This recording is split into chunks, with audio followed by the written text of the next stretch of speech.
Good morning, friends. I hope you're doing well. If you're new to my channel, I'm Josie. I recently moved to Portugal with my family of 5, and my channel focuses on helping families with their move to Portugal, specifically the Silver Coast area. On today's video, I wanted to go over how schooling works in Portugal and my experience with the school that we chose. Now, moving to a new country with a family can be very, very daunting. First, you have to choose the right area to live in and then choose what type of schooling you want to provide to your children. Whether it's international, public, private, it can be a lot, especially when you're not familiar with the country itself. Like many of you, I did my research for schooling and I went onto forums, I researched YouTube, I Googled a lot. So when I went onto different forums, I asked other mothers, what type of schooling did you choose and why? And it seemed like there was an overwhelming response that I should go down the international school route. So just to give you an idea of our background, where we came from in the States, everyone that we knew, including ourselves, all put their kids in public school. Now, we were blessed to be in an area that the public schools were fantastic. And so it was just something natural to just put your kids in the public school system. Of course, there's private schools that people did elect to put their kids in private school too, for whatever various reasons, but the majority of everyone out there always put their kids in public school. So I'm familiar with that. So to move to a new country where the majority of people are telling me go international, I wanted to do my due diligence and research international. We arrived here back in October for a scouting trip. It was 10 days. Yeah, it was 10 days. And my husband and I, we kind of scoured the areas that we were thinking about moving to, which were mainly around the Lisbon, Cascais, Setúbal, Sintra area, just because, again, on those forums, people always, recommend living there. And we wanted to be close enough to an airport, a major airport, just because we knew we'd be flying back and forth from the States often. When I went to go look at international schools initially, I was actually kind of surprised, not only about the school itself, but the price of international. We have 3 kids, so obviously the price is tripled, and we had to take that into consideration. But one thing that really surprised my husband and I was the lack of Portuguese learning in the schools. And I guess I shouldn't be that surprised because the curriculum is taught in English, and obviously the main language in most international schools will be English. But it was just kind of sad to us to know that our children will be living in Portugal and not be fluent in Portuguese. Now, I did talk to a few directors because we did tour a couple places, and we also Skyped a bunch of directors of international schools too. And so one of my questions I would always ask is, how much Portuguese will my children be learning? The majority of people that answer that question always said about like 1 to 2 hours a week, maybe, but definitely no more than 5 hours a week. I was kind of surprised. And so one of the directors mentioned to me, like, if that is a priority to you, then definitely hire an outside tutor to help your children be fluent. My husband and I, we took a step back and we were thinking, okay, do we really want to go down the international route? Like, where do we see ourselves in the next 5 years, 10 years, and so forth? So we both came to the conclusion that we wanted our children to go to a Portuguese school. Whether it's public or private, we wanted them to be fluent in the native language in Portugal because our overall goal for this move to Portugal is to immerse ourselves in the culture. So that means learning the language, hanging out with locals, having Portuguese friends, and honestly, just being one of the locals and not someone that just moved for a year or two to enjoy the country and the weather and the food and go somewhere else. So we definitely crossed off international on our list just because it just didn't fit all the criteria that we wanted as a family. So then we looked into the public school system for a little bit, and we just realized we needed more support than the public school may or may not have offered. I kept asking different forums, and I would ask them, like, has anyone put their kids in public school? Can you tell me more about the public school? Just trying to do some research, because everything that I tried researching online, there wasn't as much information out there for a new mom moving to a new country. And we just decided that it wouldn't be enough for me to feel comfortable putting my kids in, because I'm not fluent in Portuguese. I don't have family here, you know, other than the other foreign parents. I don't have anyone that's Portuguese based friend here. So I just wouldn't feel comfortable moving my children into a public school where I can't communicate with the teachers effectively, or if something were to happen to my children, how would I know who to contact? Or it just wasn't something I felt comfortable doing for my first year. So that left us with the last result, and that was the private Portuguese route. And that was something that I felt a little bit more comfortable with.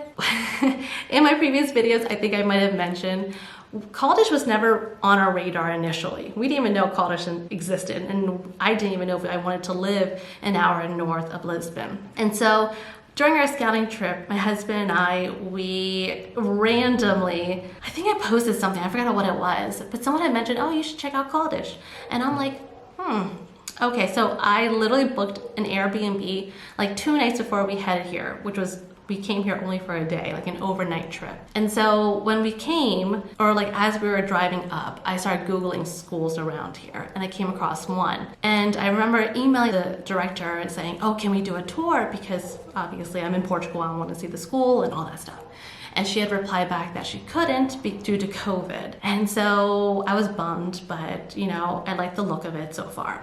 So we went back in the States, we had a Skype call with her, and literally everything she said checked all of my boxes of what I wanted in a school. I pre-enrolled the children in that school, and they had a spot when we arrived, thankfully.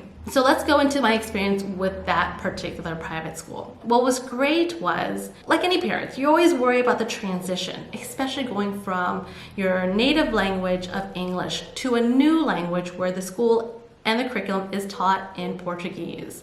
You always wonder, okay, how will my kids transition? Because my kids are young, you know, they only know English. They've never heard Portuguese before, and they're meeting all new people who are not American, because there's not that many American people that go to that school, which I'm grateful for, actually. I wanted to, like I said, I wanted to immerse our children and myself in the Portuguese culture, and this was one way to do it. So the school offered for new students this 2-week transition period where they arrived on September 1st, and they do activities with them each day, and they get the kids acclimated, they get to meet people that go to that school, they get to have lunch in the lunch room. It's just like having school without the curriculum yet. And I remember I got a phone call the first day that they arrived, and it was one of the teachers there, and she had called me frantic. So I thought something was wrong. I'm like, is everything okay? And she had mentioned, she was like, your son Charlie won't eat lunch. And I'm thinking, oh, it's okay. You know, like, do you have snacks there? He's fine with snacks, because I already knew he was he's a picky eater. So I already knew he wasn't going to automatically love Portuguese food, because back in the States, you're kind of used to like chicken nuggets and french fries or pizza day, or, you know, typical American lunches, not like a proper sit down fish, you know, like that type of food yet. But it was just so nice and reassuring that they cared enough to call me really, really concerned, because I literally thought that he had like broken an arm or something. So it was just really nice to see that they cared enough to call me. You know, they had their transition period for that 2 weeks. And during that time, they also had an orientation class for new parents with their teachers and everything. So I had an orientation class with each one of their teachers. And it was nice because we arrived on a day and they had this whole presentation. And so they went over their school policies, what their curriculum's gonna be. You got to obviously meet the teacher, because the teacher is one that held the presentation. And it was just so nice. I mean, they literally walked you through every aspect about the school. They even walked us through like where to drop off the children, like what to do in this situation, email this person sick, what their COVID policies are, you know. And it was just everything I wanted in a school. They provided me, and they reassured me that I made the right decision. So some of you might ask, How is a parent-teacher communication? Back in the States, whenever we had to communicate with our teachers, it would always be done via email, unless the teacher were to say, can you call me for whatever reason? And then she provided with a school phone number, and then they would transfer you and all that stuff.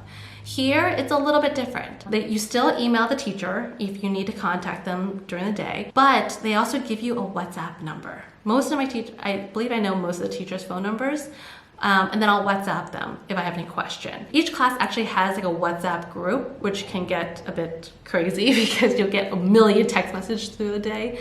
But it's nice because if I have homework questions, I can email or I can WhatsApp the teacher. Or if I have random questions that I need to ask her, I can WhatsApp her. Obviously, I try to email as much as possible unless it's like an urgent question. Like today, my daughter, she tripped on something and her lip was a little swollen. So the teacher messaged me on WhatsApp just telling me what happened, that she's okay and everything.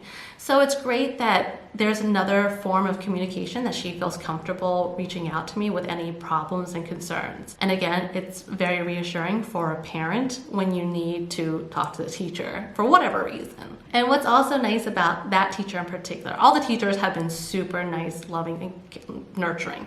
But that particular teacher of my daughter's, it was so sweet. Like their first day of school, she gave everyone a little present. And it wasn't anything big. It was just like a little pencil with a butterfly on it. And it had a note on it. Pretty much like it was like their butterfly pencil that they can write whatever they want and feel free to express themselves. But it was really nice because the teacher, even though she knows a certain level of English, she's not fluent in English by far. In fact, she feels uncomfortable speaking it just because the confidence level, just like myself in the Portuguese, the confidence level. But it was really nice because on that note, it was in English.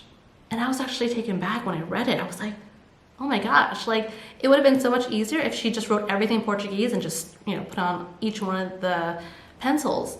But she took the time to translate it into English to give it to my daughter because she knew that she didn't know Portuguese.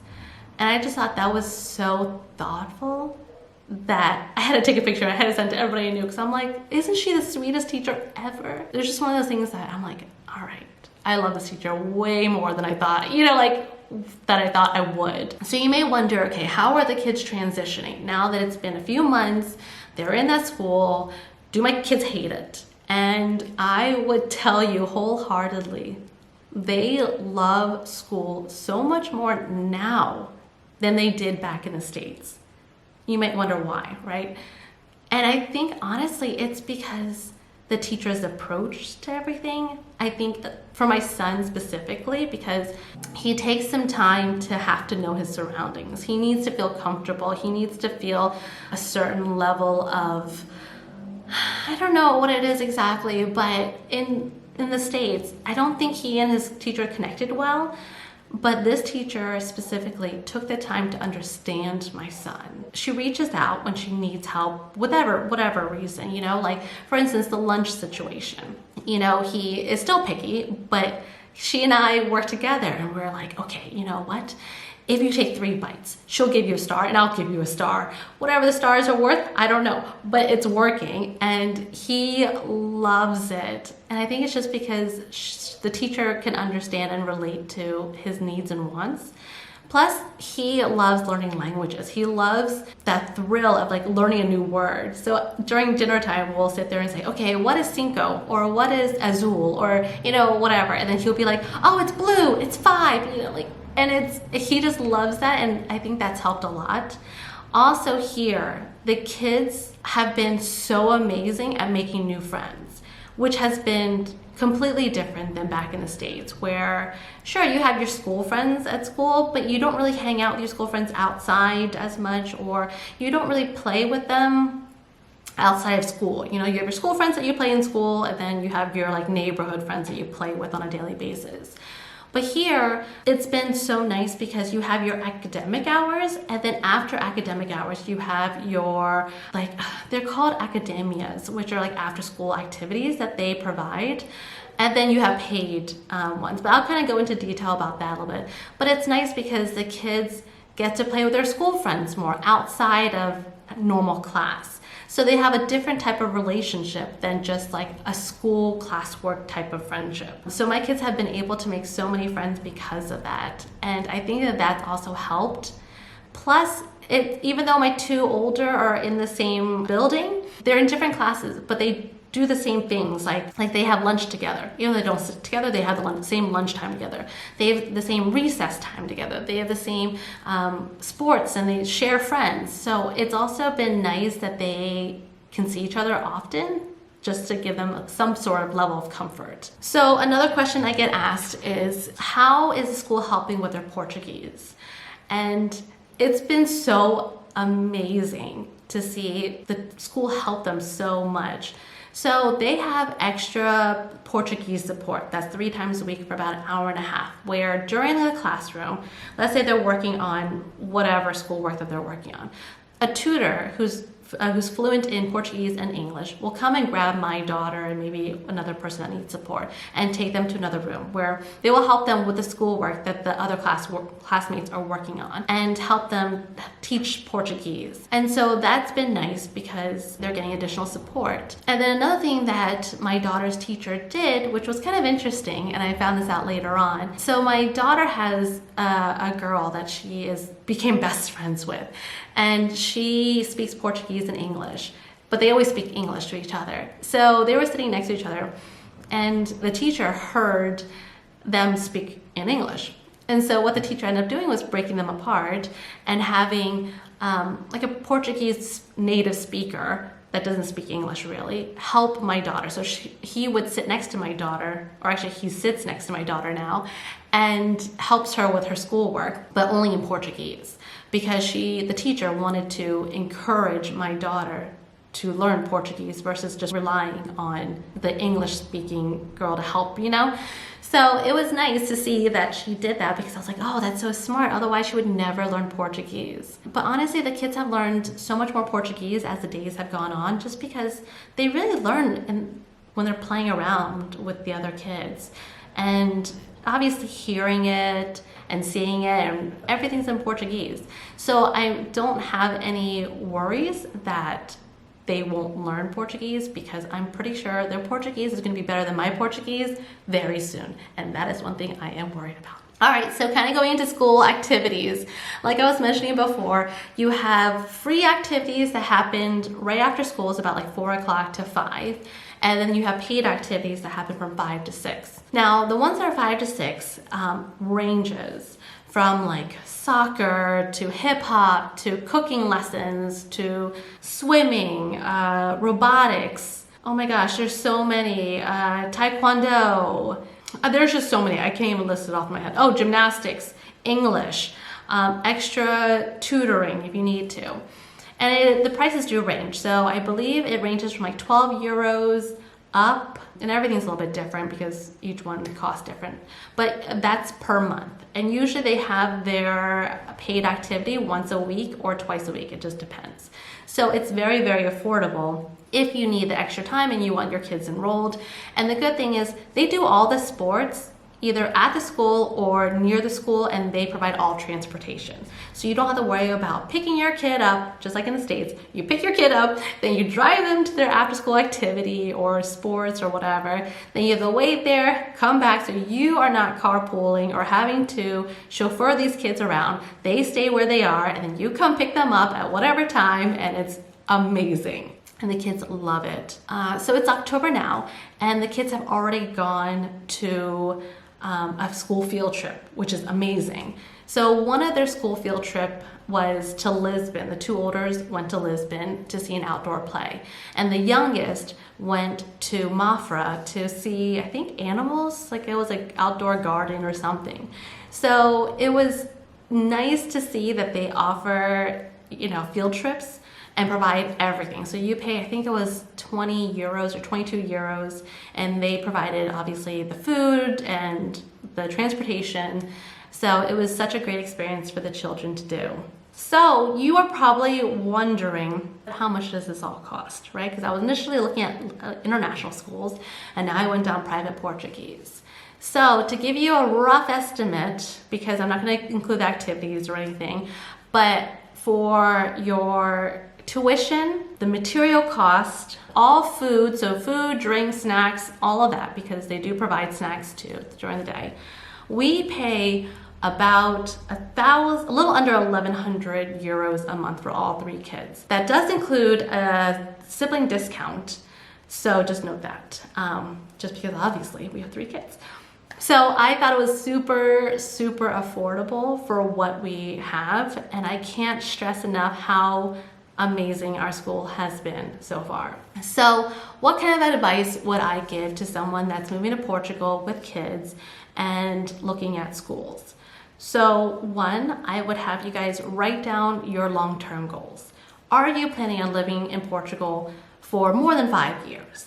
You know, if you are, then I would highly recommend that you look into private Portuguese or public, because it'd be such a disservice to your children for them not to learn the language. But let's just say you're unsure, right? You don't know if you're gonna be here for a year, 2 years, maybe you have older children, maybe you're looking at colleges in the States. If you're thinking of any of those, I would just recommend you going down the international route, just because transitioning an older child into the Portuguese school might be harder than my children being younger. And if you know for sure your children are going to go to college in the States, then I would really focus on an English-speaking school, just because you don't want to cause conflict. Now, if your children are great at languages, then you can choose what you think works best for your family. But if it were me, and I knew that the children were going to go to college in the States, I would then probably look into more of the international route, or really try to find a way to supplement their English, just so that they're on par with the English schools in America. Well, I really hope that this has been helpful to you guys. I honestly I couldn't rave more about the school that we chose. It has been the perfect school for us, and we are so grateful to have stumbled upon it. And if you have any other questions or concerns, please feel free to send me a message, and I will see you in the next video. Thanks!